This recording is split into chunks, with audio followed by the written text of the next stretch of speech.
Hello, everyone. I'm hoping you can hear me all well. Well, welcome to tonight's Ask Lattice, which is a training for female climbers special. Obviously, my hosts, Ella and Maddie, are going to help me out with this one. And they're going to be the main people and the experts tonight presenting everything. So you might see me doing a little bit on my laptop. There's still some people logging on, and there's been a few issues with people finding the links in their junk mail. So I'm going to keep flicking back just to make sure everyone's logging on okay. But hopefully we'll be able to get started all the same.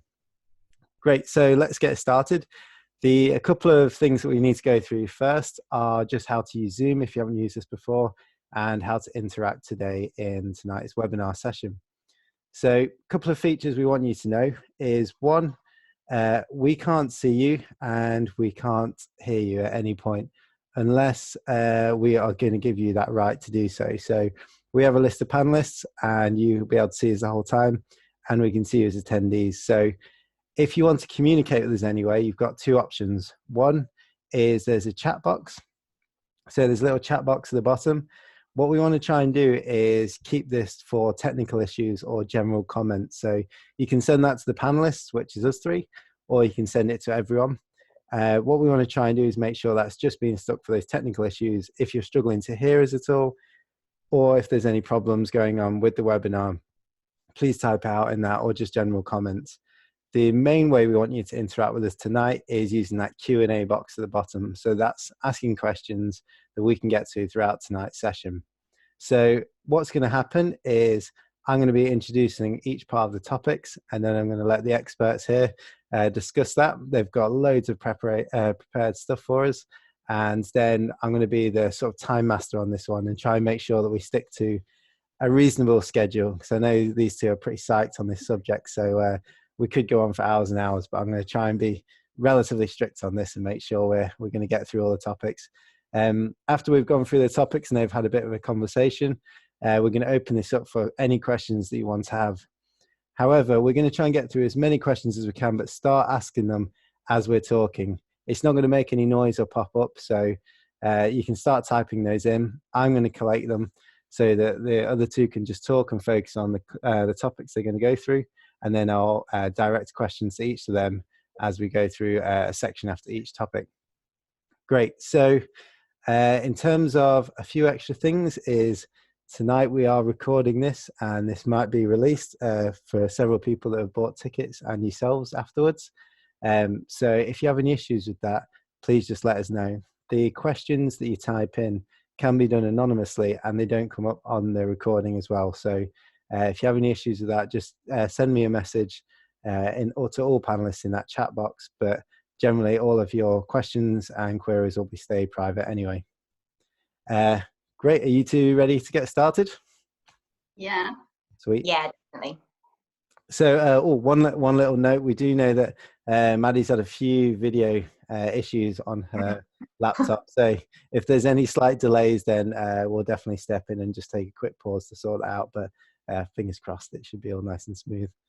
Great. So in tonight's webinar, what we're going to talk about is going through the practical elements rather than the theory of hormonal changes and performance and training for the female climber. We've got three subjects to go through. They are going to be looking at structuring training around the menstrual cycle, structuring training around menopause, and lastly, what are the main training priorities for female athletes. Like I said, start asking questions as we go through each one by one, and we should be able to try and get through as many as possible. So should we get started with, so how should you structure your training around the menstrual cycle? And if I throw this one over to you, Ella, to get started.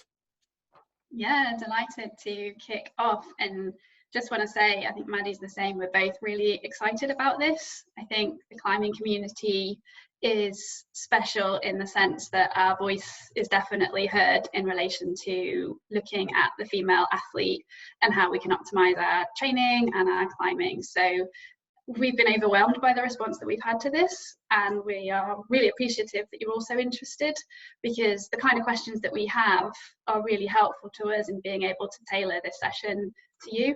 So really grateful for that, and hopefully this session will be useful. So yeah, back to the question. I'll not waffle on. So structuring training around the menstrual cycle. Well, how do we approach this? And I think the one overriding theme that comes from most female athletes that we work with, and the questions that you've all asked, is around that PMS, that premenstrual phase, when we're experiencing symptoms such as bloating, feeling demotivated, weak, fatigued, and potentially also some people say they feel fear. So they feel a bit scared when they're pushing themselves or climbing on a rope, and that can be quite debilitating. So what can we do about that? Well, I think there are two main things to start with. The first one is tracking, and then planning. And what I mean by planning is in your training looking to plan when your premenstrual symptoms occur to match with the deload week. And I'll put a graphic up shortly to give some options of what I mean by that. So number one, tracking and planning. And then number two, there's actually in that deload week, so that week when you're experiencing those premenstrual symptoms, what can your tactics be? How can you approach that week mentally? Because I think there's a lot that you can do around that. And Maddie and I have got our own experiences as well that we'll try and add into the mix with this. So most of you on here have come on here because you probably know the basics. So we are not going to spend time going over how the menstrual cycle works and the different phases in any depth today. What I would say is, if you haven't looked at it already, we have two YouTube videos that Maddie and I have created. The first one looks at the menstrual cycle and what happens hormonally throughout that and physiologically. And then the second one looks at the different tracking apps that we have used and their advantages and some of the potential drawbacks with those. So check those out if you haven't already, but we're not going to go into detail on that. We're going to go straight into the practicalities. So if we go back to the first two things that I raised, the first one, tracking. Well, how do you know the symptoms that you experience are actually related to your menstrual cycle? So what's the best way to do this? Well, tracking app. So work out what your cycle's doing. Work out when your period is. Is it regular? Is it consistent? Are you having one at all? Now, obviously, if you're on a hormonal contraception, that won't apply, but assuming you're not, you need to have a regular cycle as a marker of your health. So try and work out through tracking where you're at. If you are having fewer than 9 periods in a 12-month period, no pun intended, then that might be a cause for concern. And equally, if you're missing more than two periods in a row, then also you might want to get someone to look at that. You can get a hormonal test yourself, or hopefully via your general practitioner if you can. I've done that. In the UK, I've used Forth with Life, not because I was concerned, more just because I was curious to see what my hormones were doing after some different bouts of training. So that's the first off. You're looking to track that you've got a regular cycle for health. And then secondly, you're going to use that information to work out how to plan your training. So what I'm going to try and do is share my screen with you. And so hopefully, and you can let Ollie know on the chat function if you're not seeing this. So please do let him know if you're not. I assume you're seeing it, Maddie. Yeah, I'm seeing it. We're all seeing it. It's good. Excellent. So here I've just put what essentially is a small extract from our training plans at Lattice for our premium clients. And it just gives you some examples of what I'm trying to explain. So you can see that we have on the top perhaps somebody that has a nice 28-day cycle. It's perfect, it sits nicely within a 4-week block.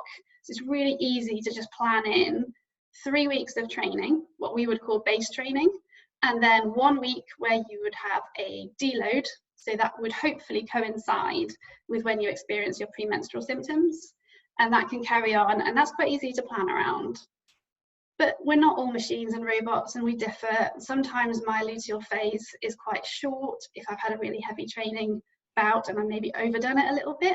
So it can vary, and some women have really short cycles, really short. So I have some individuals who I've worked with who we've used a 2 on, 1 off type cycle. So they'll have 2 weeks of base, 1 week of deload to coincide with their symptoms. And that's the second one on the screen, second one down. And the third one at the bottom, it's a bit more fluctuating, where perhaps, you know, you start training on a Monday, but actually your symptoms and your cycle don't coincide with a working week in that way. And what you can do is fluctuate it around. So I think that first point is, right, you've tracked your cycle, you're going to anticipate when your symptoms are going to come up. Can you coincide that with a deload week? And then that's the first point of call. I'm going to keep that on actually, shall I, for the rest. The second point then is tactics for deload. So when you've worked out when your deload is, what can you do around that? Because loads of you have put in questions around, I feel awful, so how do I approach that week? Well, I think one thing Maddie and I always recommend is keeping it simple. So you're going to do less training in that week anyway, because it's a deload week. So you're not going to be doing as much volume. But what you are doing, try and focus on the intent of the session. So for example, if you're going into a fingerboard session, try not to think about what you did on the fingerboard last week or the previous 3 weeks, and just focus on, well, what's the purpose of this session? If I'm working anaerobic capacity, I want to feel powered out by the end of this session. It doesn't matter what I needed to do to feel powered out last week. This week, I'm focusing on the intensity that I want to achieve relative to how I'm feeling at this point in time. Some of you also report coordination issues. I definitely get that. I put a bit of water weight on and I feel as though I struggle to coordinate and catch moves quickly. So things around that you can do is a much longer warm up to sort of really sort of coax your body into feeling supple and feeling as though it can push, because I've definitely found that that's possible. If it's really tough though and you really struggle, then one thing is to avoid those complex movements. So you might go to sort of simpler exercises. That might be fingerboarding, that might be weights, and you might be just looking at other novelty exercises like balancing on a Swiss ball, just so that you're not sort of focusing entirely on the performance of the session. I think all those kind of things are really helpful when it comes to managing how you feel in that deload week. And I'm going to pass on to Maddie now, because I think she's got lots to add in terms of our physiological adaptations as well. Yeah, thanks, Ella. I'll just give you a moment to switch the screen back to video, and then I'll get started. Yeah, so like Ella said, I'm going to delve sort of a little deeper. I think that Ella has done really well there at laying out the foundations for starting to structure your training around your menstrual cycle. And sort of the second layer, after tracking your cycle, determining when your symptoms are, and maybe scheduling that deload week, is to potentially look at periodizing your training to focus on different training aspects at different time of your cycle. So during your low hormone phase, when we potentially make better strength adaptations, and then during your high hormone phase, when we potentially make better endurance adaptations. So this is definitely like sort of the next complex step, and very much we both advocate for not trying to change too much at once when it comes to structuring your training around your cycle, because I know that some females can find that really overwhelming. I know that we have both put quite a lot of content out there in terms of wanting to educate around the fluctuations of the hormones and all these different things that you can do. But it's really important to sort of take a very sort of personal experiment approach with this, where n equals 1, and you first look to maybe track your cycle and put your deload week in there and see what changes that makes, and then potentially you could go on to make some of the changes I'm going to talk about, which is maybe focusing on strength training in your low hormone phase and more endurance training in your high hormone phase. So as climbers, I know that I very much fall into this category. I think that we can want to train everything at once, and we don't really like the idea of maybe dropping like the strength sessions out of our week. But I think if we zoom out and look at the bigger picture, we might have a lot to gain from sort of periodizing within those cycles that Ella showed on that screen that she shared, to get a better consistency in our overall training, you know, over the years that we want to train and climb for. I actually did quite an interesting calculation when I started researching all of this, and found that if I maintained a very regular cycle from now until the menopause, I'd probably have about 270. So you can imagine that the changes that I might make, even if they're small, might really add up.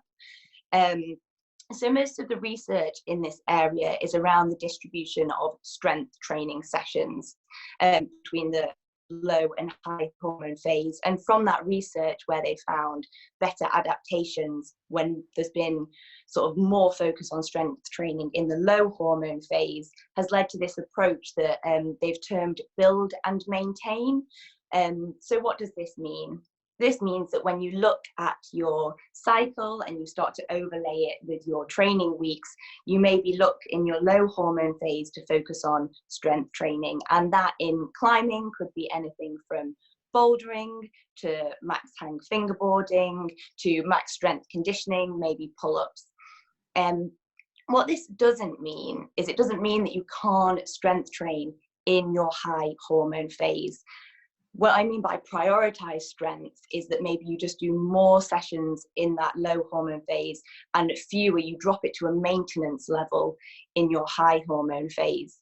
And you potentially, with doing that, increase the rest between your sessions, which should allow you to maintain the intensity that those sessions require. And I think this is a really important distinction to make, because I think this really plays into our psychology when we maybe go on our project during our high hormone phase. All of the research shows that max strength actually doesn't really vary during your cycle, and the research that I'm talking about is adaptations to strength training with different distributions of training. So you can still access your max, and I think that's really important, because doing strength training during your whole cycle, you can make adaptations from. It's just that you maybe want to increase the rest periods between them. One of the things that you can do to help maintain the quality of your strength training in that high hormone phase, where a lot of you report that you do struggle to hit those high intensities, is potentially remembering to fuel with carbohydrates, maybe approximately an hour before your training session. And I know this is something I notice during my high hormone phase, is a bit of a shakiness that I can get when I go into my more intense training sessions. And this is partly because of the hormones' impact on our substrate metabolism. We slightly go into this mode that they call glycogen sparing. It essentially means that our bodies cannot access glycogen and glucose quite as readily, and we know that is the main fuel for high intensity training. Also, maybe with that carbohydrate pre-training, you could use a little bit of protein in with that as well, and all that helps to do is counteract some of the catabolic nature of the progesterone that is high during this phase, and that again will just help reduce muscle protein breakdown during your training and help you recover between the strength sessions that you are doing during this phase. And I think this, introducing this shift in training priority, which I've done, it sort of plays back into what Ella was talking about and some of the more psychological aspects, because everything's linked together here. You know, you don't have the physiology and the adaptations and the psychology and your motivation. And what I found was by introducing this shift in training focus between the low and the high hormone phase to maybe work a bit better with what my body is capable of during that time, I keep my sessions a higher quality, and therefore I'm more motivated going into them. So I think it's really important to make the point that making one change can have effects on all different aspects. You don't need to see it as this myriad of changes that you need to make. Just before we go on to the next bit, as we can already tell, we're pretty psyched on this, and I've done a terrible job of timekeeping already. So what we'll do is all of the more details that they're going to be talking about are going to come out with these questions as well. So I'll move on to the questions now before we try and get onto the next topic in line. So, like I said, I'm going to try and get through as many of them as I can. So the first one is someone missed the name of where you got your hormone test from, Ella. Could they possibly have a link to it on the show notes afterwards? Of course. I think we might not have mentioned that we're going to produce a resource sheet after this, so we can definitely capture that in there. But it's Fourth Edge and MediChecks. Okay. One for you, Madian. When you're saying low hormone phase, are you meaning when estrogen levels are lowest? Yeah, so generally, sort of, if you look at a textbook definition, then the low hormone phase is the period from day 1 of your cycle, and that is day 1 of bleeding, through to ovulation, which could be anything between day 12 to 15 potentially. And that is because at ovulation you get a spike in estrogen. So the period before that is the low hormone phase, when both estrogen and progesterone are low. And just to answer the following question that goes on from this is, so if that's part of the low phase, when is your high phase during the cycle? So then your high phase, and this sort of goes a bit into, you can use different tracking apps and potentially a thermometer to track your temperature to get this more accurately, which I know that Ella does and that the Clue app does that she uses. So your high hormone phase would then be the days after ovulation, so potentially day 14 if we're looking at like a textbook 28-day cycle, though there will be some variation in that from female to female, through to, I guess, essentially the last day before day 1 of your period. So the last day of maybe what you'd call that premenstrual phase. Yeah, the only thing I'd add to that is if you do track your temperature, it will go up by around 0.5 degree, and so it's really obvious. So it was a good clear sign to me, because I came off the oral contraceptive pill after a very long time, I think about 11 years, so I didn't know my natural menstrual cycle, and using the thermometer really helped to show me when I'd actually ovulated, because it was all new to me. So if anyone's in that position, I think it's a really useful tool. Great. What I'm going to do, just because I need to keep moving this topics forward, so we've got a lot to get covered. There is a question from one of the attendees regarding the contraceptive injection. I think it's relatively a complicated answer to be given. So could you send us an email after the show today, and we'll hopefully be able to answer that in some of the notes afterwards, just because I think it will take quite a long time to be able to answer that one. So we'll move on to the next topic, and that is going to be how should I adapt my training for the menopause? And Maddie, do you want to get started on that one? Yeah, so I'll kick us off on this, and I guess I'll just start with a little bit of information about what the menopause is, because until I started looking into this, to be honest, I probably wouldn't have really had a clue.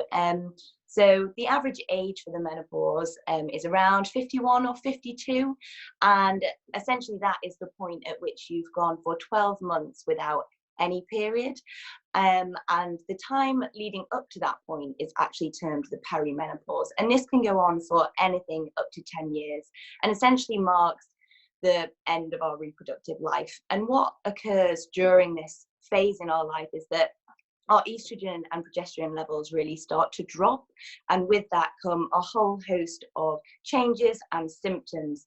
But what is especially important for climbers or any athlete is the decline in muscle mass and muscle strength that come with this phase. So a lot of the research in this area is very much in the non-athlete population, and I know that one of the questions quite specifically was, can I still expect to make gains? And when they do research using a non-athlete population with strength training regimes, then yes, they do still make strength gains. So I think whether you make gains, around this time probably depends on how much you've maximized certain strength training programs in the lead up to this point. But actually, when I look at what a lot of female climbers do, I think there probably is still something to be gained. And I think that what is important in this is managing some expectations, understanding that, your body is changing, and to have a little bit of self-compassion there, maybe with the progress that you make and the speed at which you make it. So as I've said, that the reduction in estrogen during this time makes it much harder to maintain muscle mass and gain strength.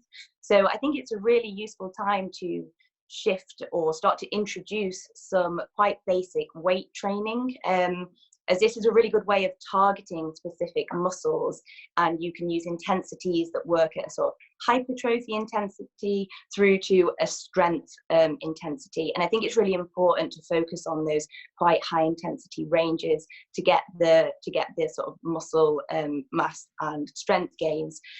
And one thing that I think you need to do to actually build into this, that I think we could all maybe start to do, maybe as early as like in your 30s going into your 40s, is maybe a bit of like a base phase when it comes to learning these movements, because I know that there is quite an element of confidence required to train using these weights techniques, such as bench press or deadlift or squats, and you need to be comfortable with those movements. So just because I say that, working in a hypertrophy to strength range is what will be optimal for making gains, you don't just have to jump straight in there at those intensities.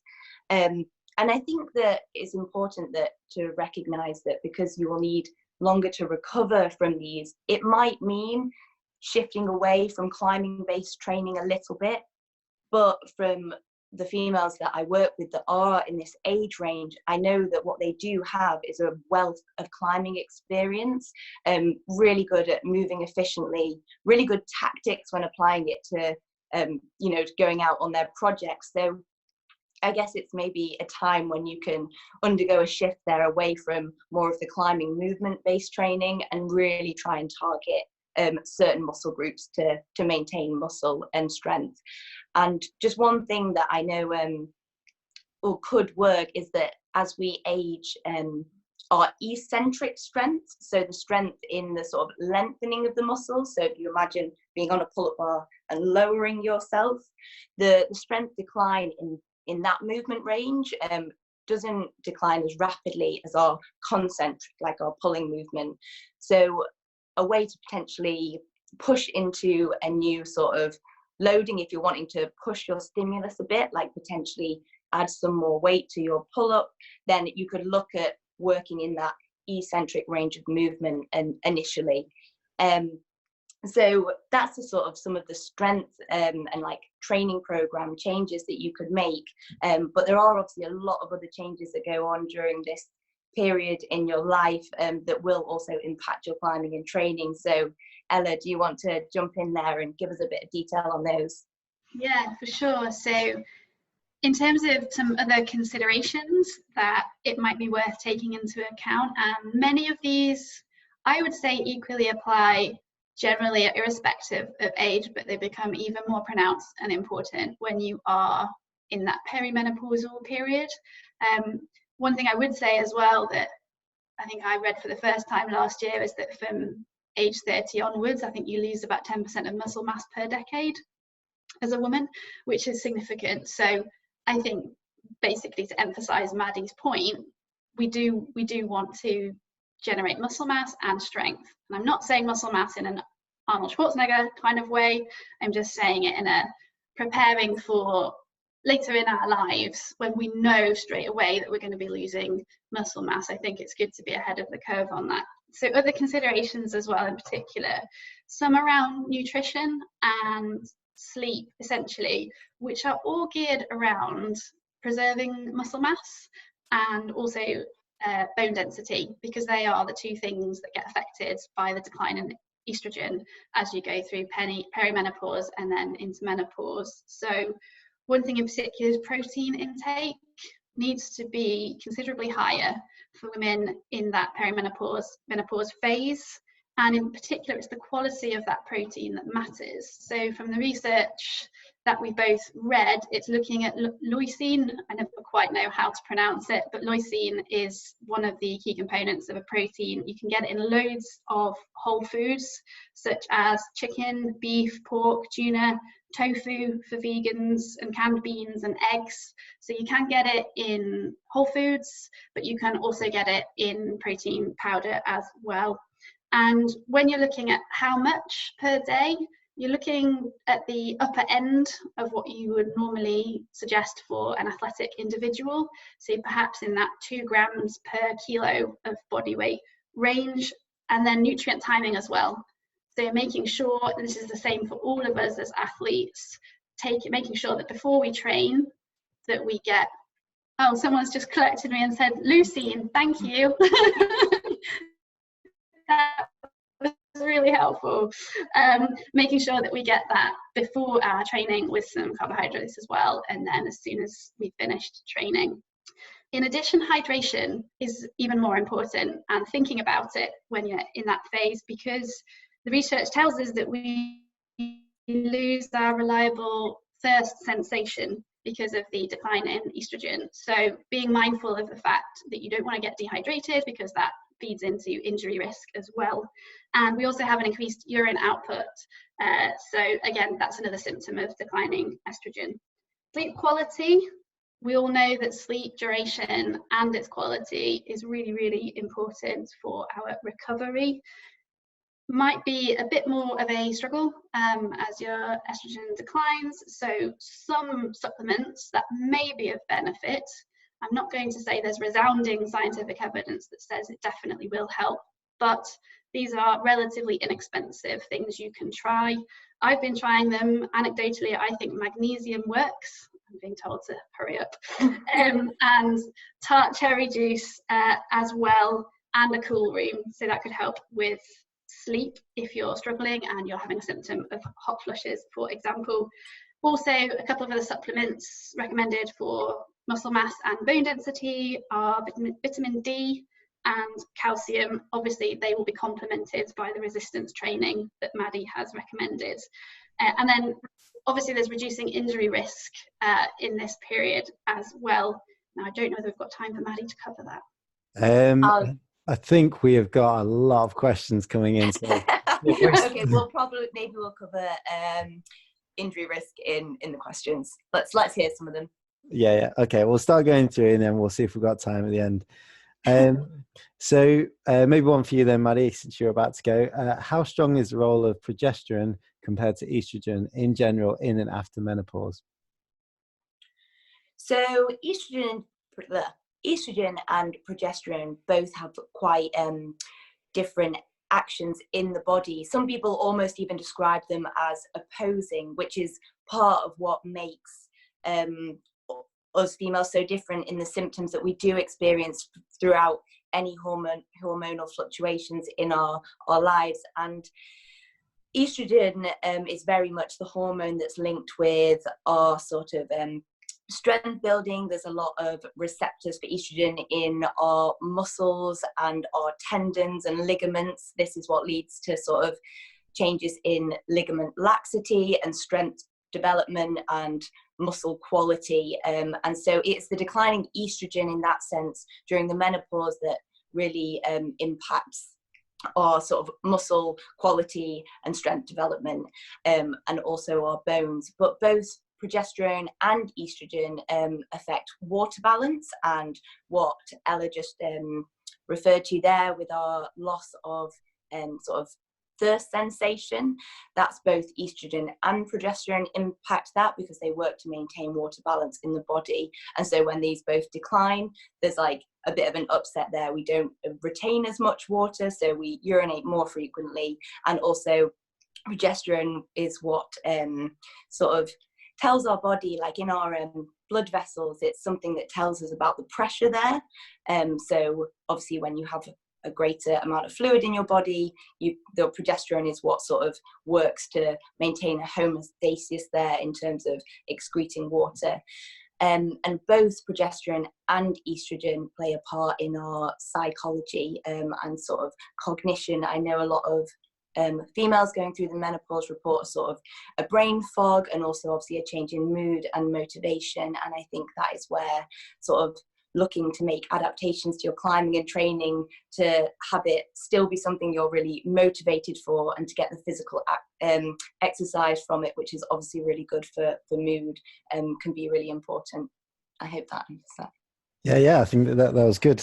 I think the thing with these questions, it's so multifaceted that we could go on for ages on each one. But moving on, let's go for does periodization matter as much for peri and post-menopausal training? Ella, do you fancy taking that one?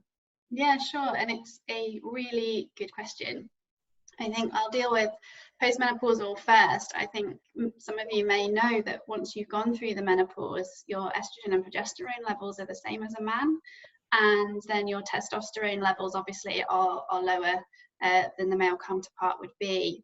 And obviously we've gone through that transition in quite a sudden way compared to our male counterparts who will have had a gradual decline in testosterone over the decades. So I don't see why you wouldn't post-menopause periodize in a 3-week on, 1 week off, or 2-week on, 1 week off, whatever suits you best as an athlete and what you respond to best. Because at the end of the day, we are still looking for training adaptations. And what that necessitates is achieving overload through the training that you're doing, and then allowing for a period of recovery so that hopefully you can hit that super compensation and make those gains when you start your next, what we call mesocycle. So that's that mini cycle within the big 12-week block that I showed you afterwards. So I think for post-menopausal, yeah. Perimenopausal, it's going to be harder, right? Because your cycle will be a little bit all over the place, and you might have really long gaps in time between your periods as they're still happening.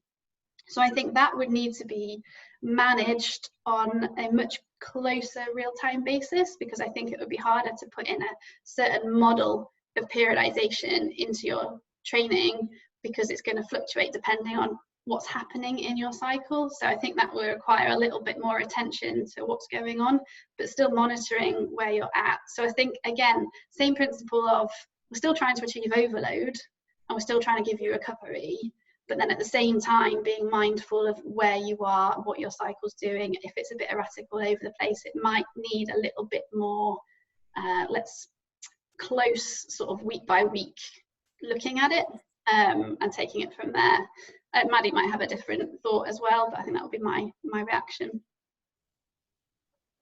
Yeah, no, I think that's good. And I definitely agree with, I guess I really agree with your sentiment that training will need to be periodized anyway, like Ella said, because we want to provide that stimulus and then also provide the recovery from it.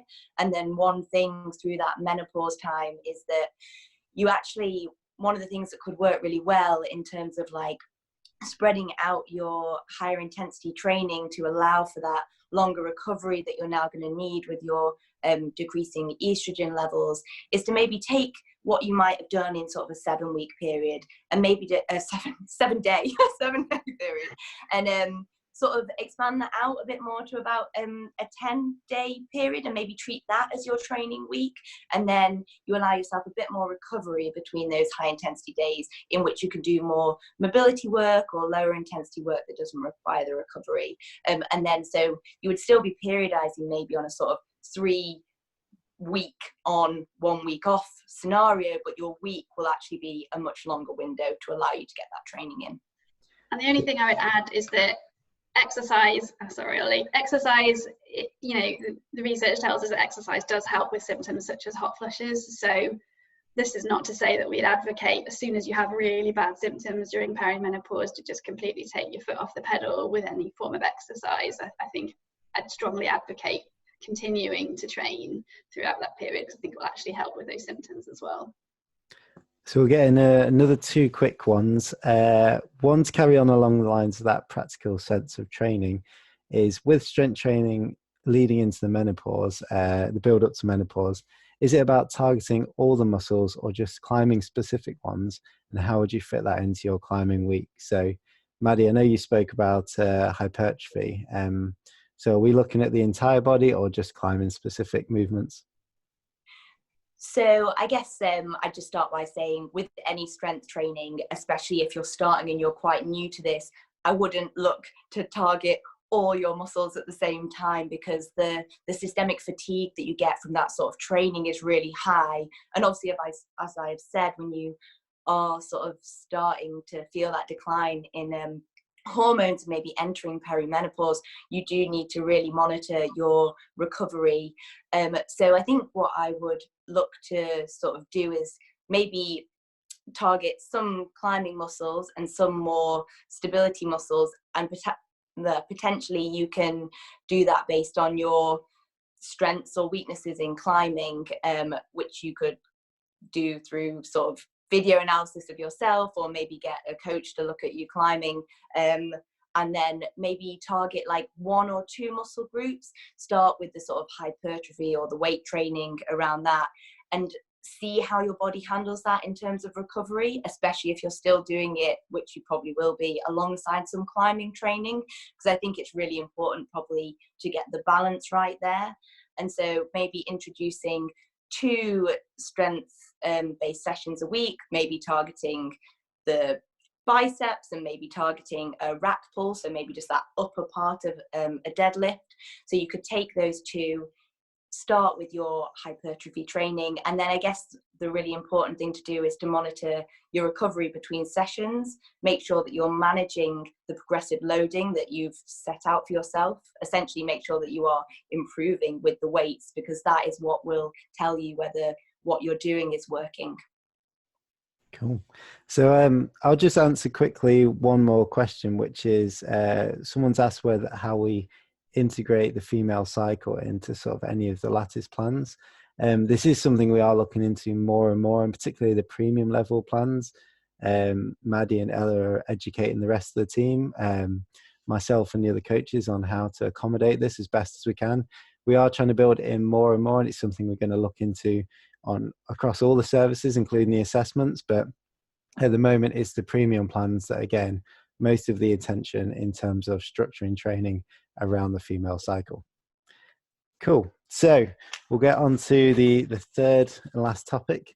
So this one's even broader, so I'm sure we're going to run over a little bit. So please bear with us if I'm sure you're watching in psyched on this. So what are training priorities for female climbers? Maddie, I think you're going to take this one to start. Yeah, so that is a really broad question, and what we're actually going to look to do is narrow that down a little bit. And I guess I'll just start by saying that I see so many climbers, female and male, with so many different strengths and weaknesses and attributes, and really I wouldn't say that I'd say that females as a blanket whole need to train anything in particular. And that's where you might look to, again, like, ask your friends what they think your weaknesses are, or reflect on them yourselves, or do an assessment or something that allows you to actually pinpoint your weaknesses for you as an individual, especially with regard to your training goals as well, because of course that's a really important thing to consider, because if you have a certain weakness that you don't need to use in your training goals, in your climbing goals, then maybe it doesn't need addressing as much. But what I thought that we could address is upper body strength. And the reason I say this is not necessarily because I think that it's something that is a weakness for most females. I know loads of females with a really good level of upper body strength. But given that we are generally a bit shorter, if for any certain sequence or route of a given difficulty, we might need some more upper body strength, because the holds are not getting any closer for us, unfortunately. And also I think that training the upper body can seem a little bit intimidating for people, especially when they're starting out. I know I see a lot of people being like, oh, I can't even do a pull-up, is that okay? And of course it is, but then it's also definitely something that will be beneficial to your climbing to address. And I think that obviously alongside climbing, this is really where some supplementary conditioning can come in and can be really climbing specific. And that could be looking at any exercise that works the pull muscles. So that could be pull-ups, but like I said, if that's actually a bit too intense to start with, then TRX pull exercises are a really good place to start, or weights, because they're a really good way to just you can control the weight so easily. So like maybe doing bicep curls to develop your bicep strength. And I think the reason that these conditioning exercises can be a really good place to start is because they are quite basic movements, and it's really easy to overload the muscles and provide that training stimulus, and then you can look to transfer that strength to your climbing in your climbing sessions as well. One thing that I think is quite important, and this goes back to a lot of the sort of mentality I see in climbers and have myself, is that we just want to like jump in there and like train hard. And I do think that I don't know whether it's just anecdotal, but I know a lot of females that develop like elbow and shoulder issues because we are potentially a little bit more hypermobile in general, and maybe we are extending a lot more in our climbing. So before you put in any real effort into this sort of strength training, I think what is a really good thing to do is lay a really good sort of foundation of stability work there in the shoulders, whether that's like activation or using some TheraBand work, and that'll hopefully help keep you healthy as you try and push yourself in those training exercises.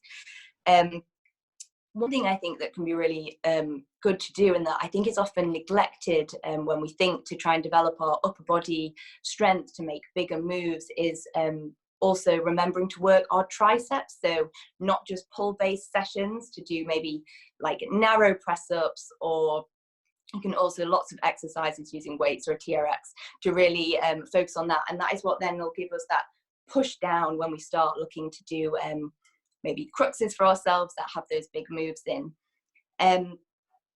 And given that we have obviously generally much shorter arms, I myself have like a -3-inch arm span, and something that I've found really useful and know from other females as well is that, and just from some watching all the females that I watch climb, is that we can often then, so we've done our pull-ups, we've done weighted pull-ups, we're feeling really strong, and we do feel really strong in this sort of range of movement here.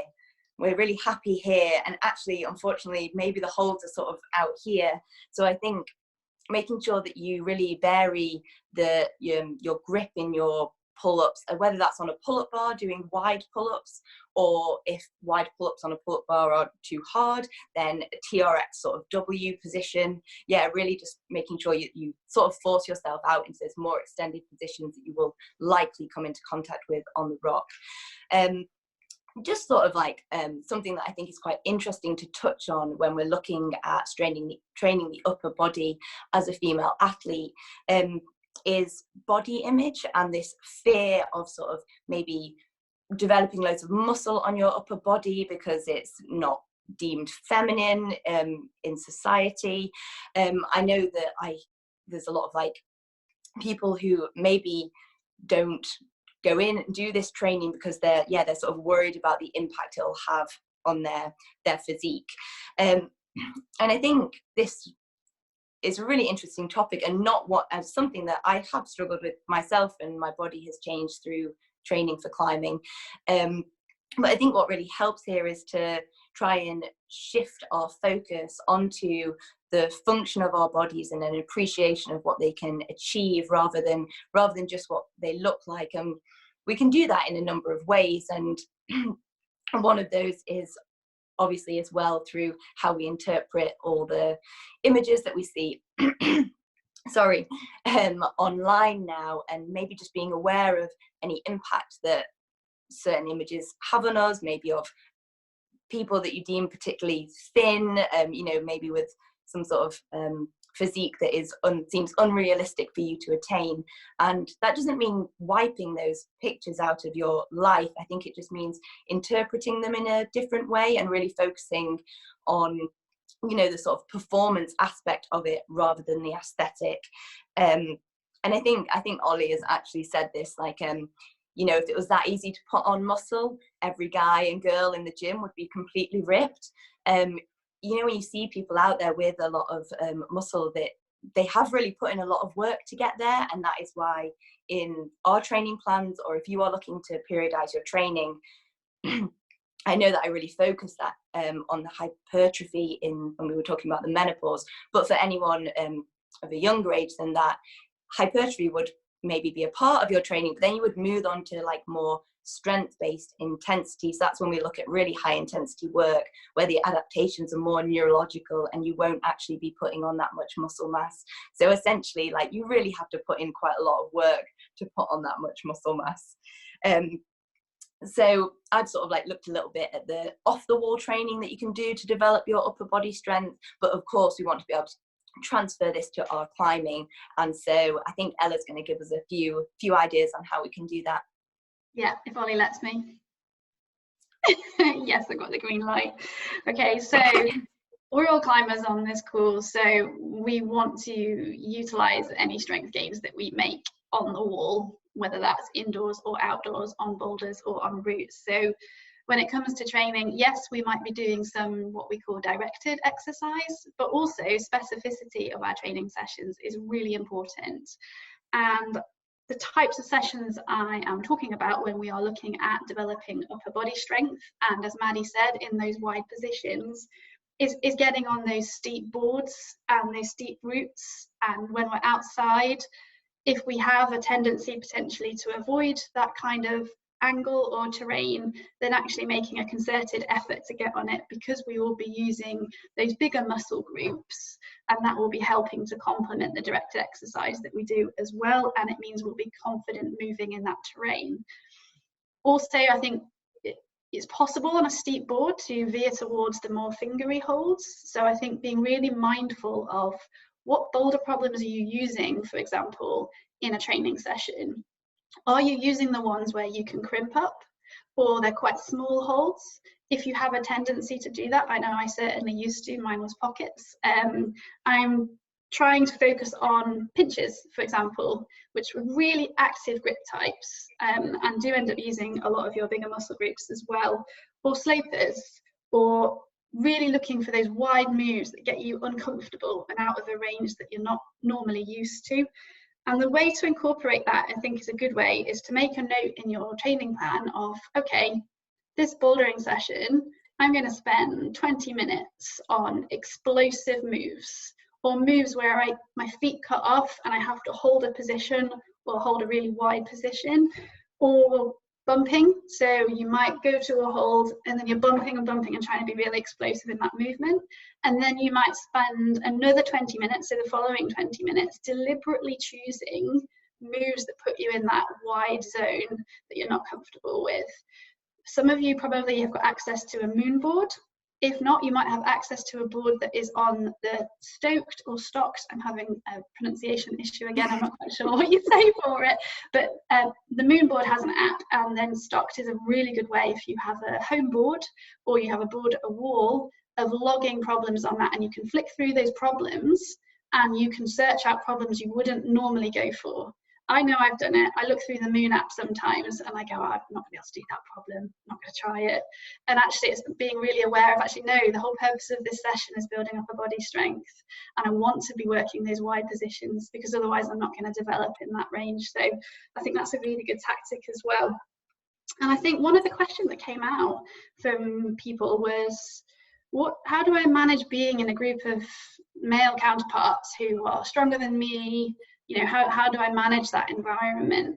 And I think the best advice I would have from being in that situation for many years is use it as a learning tool.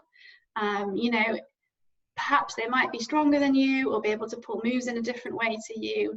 And I think the best way to utilize that is to observe how they're moving, what they're doing. You know, is there anything that you could adopt from how they are climbing or they are approaching the problem? Because at the end of the day, I've always hated to admit this, our brains do work differently, and there's plenty of research on that now. So I think, you know, utilize that to its advantage, and don't let that be something that intimidates you, because it certainly shouldn't be, and it can be a win-win situation. Okay, I think I'm being told to stop. Cool. So I think one thing just to go through with this would be, with the chat about the menopause and the hypertrophy training and strength training regarding this, is it's quite hard to get it right and to be able to put loads of muscle on and strength on consistently.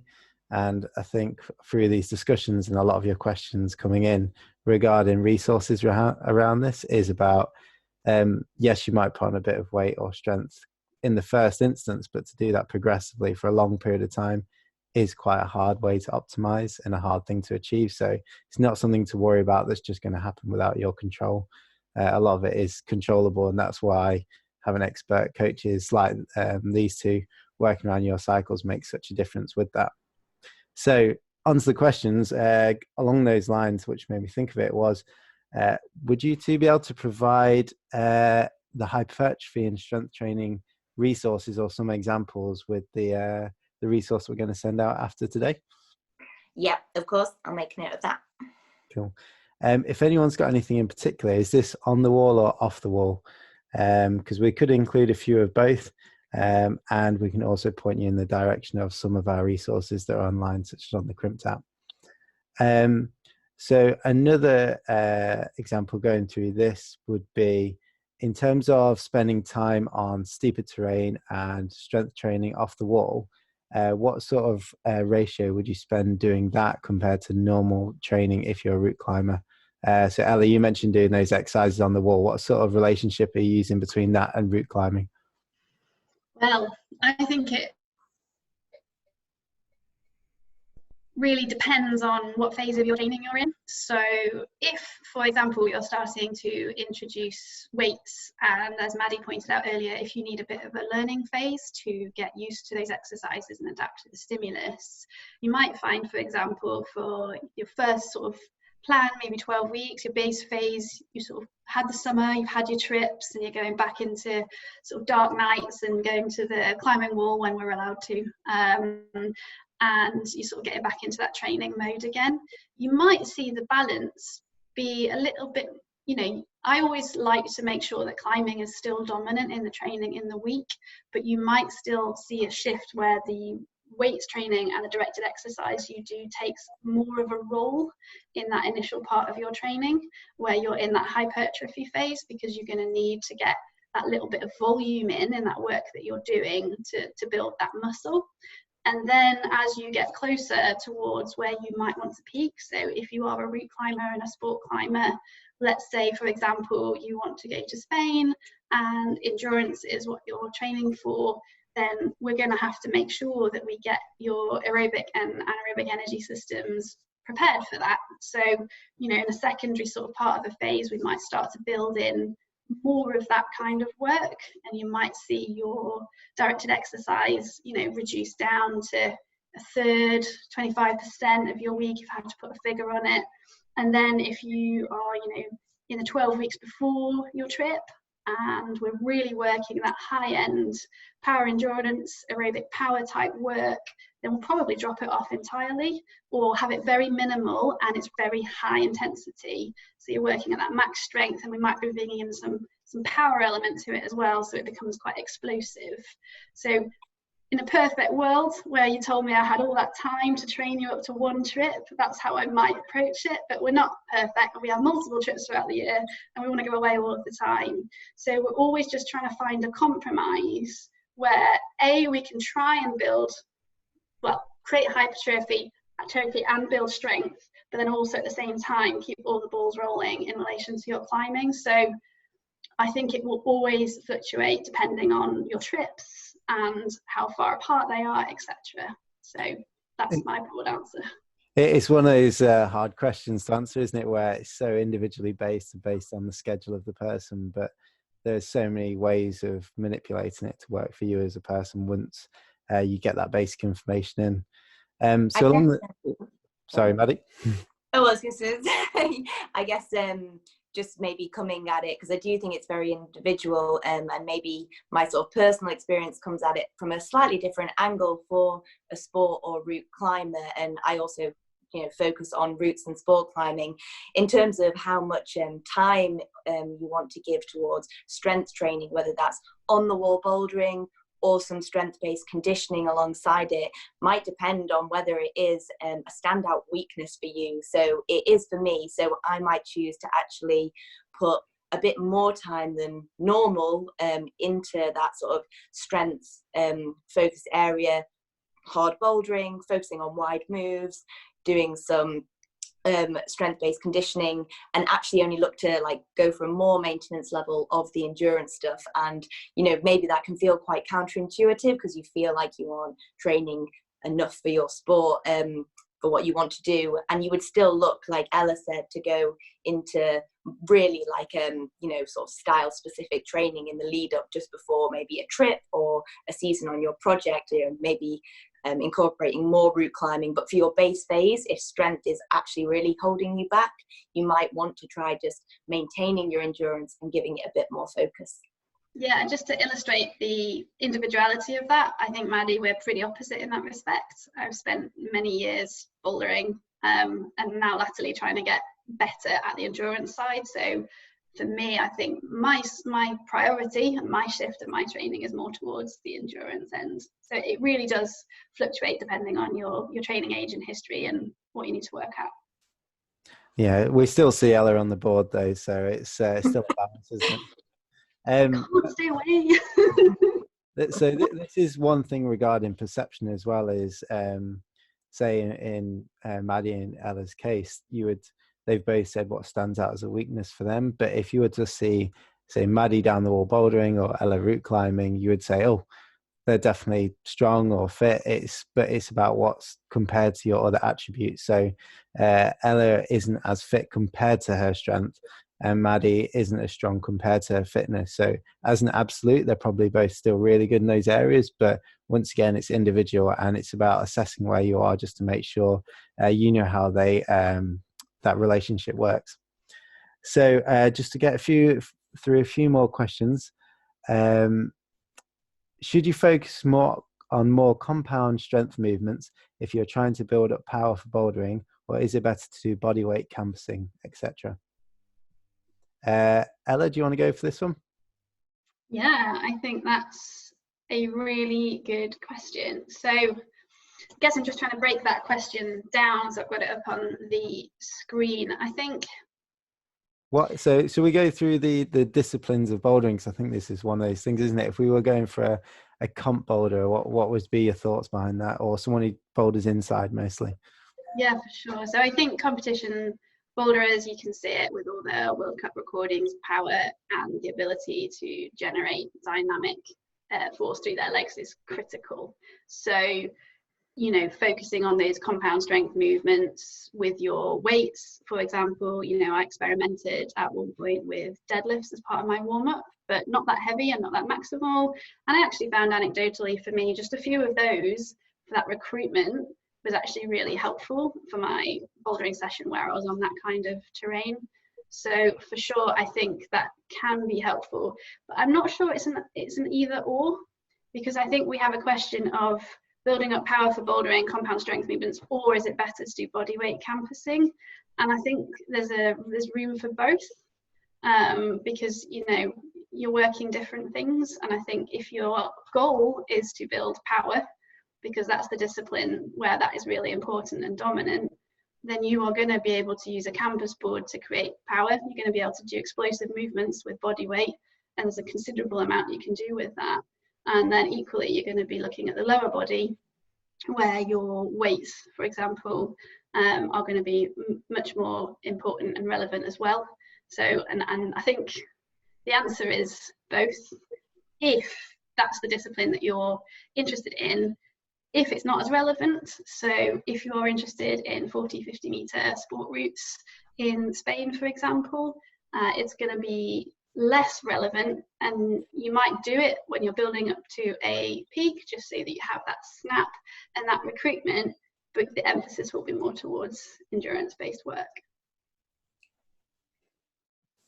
Yeah, and I guess if I just like give a bit of an opinion on that in terms of like building strength and then maybe working into that more power using a campus board for bouldering, campus board, which I've only managed to use like once or twice ever. I'll aspire to do more campusing. I think the important thing to remember here, and I think that Ella's touched on it in her response, is that you need to periodize these things, because ultimately if you only ever went on a campus board and only ever worked your max power, this does get limited by your strength. So that's where you get this sort of cycling between more of a base phase and more of a peak phase, where in your base you might look to work more on your strength, you might use some weights, and then as you go into a peak where you're looking for more specificity to your climbing or your bouldering, you may look to work on really upping your power for your bouldering. And I guess the one thing that I'll add there, like the campusing is a really good tool for that and for that upper body power development, but that potentially something that could be really good is to do this on a board or on a climbing wall, something that really adds in that climbing specific movement and that variety in the position of holds. And you could build this up. This could just be a jump to a hold on the board or just one campus move. But yeah, that's just one sort of variation on using the campus forward for power, which I think can be really good for hard bouldering. It tends to keep the fingers a little bit safer as well, doesn't it, doing those variation in holds, which is a nice change. So I'm just going to do one more quick question, and we'll try and keep this answer relatively succinct towards, and I'll leave it to whoever wants to get in there first on this one, is do you believe that you can still make substantial gains in your grade if you've just started climbing, just started training after the age of 40? Well, I guess if I jump in there, for a start, I guess a lot of what we've talked about here, like there's so many factors that play into making adaptations in training, you know, whether you optimize it for yourself, that's for your genetics, for the style of climbing you want to improve in.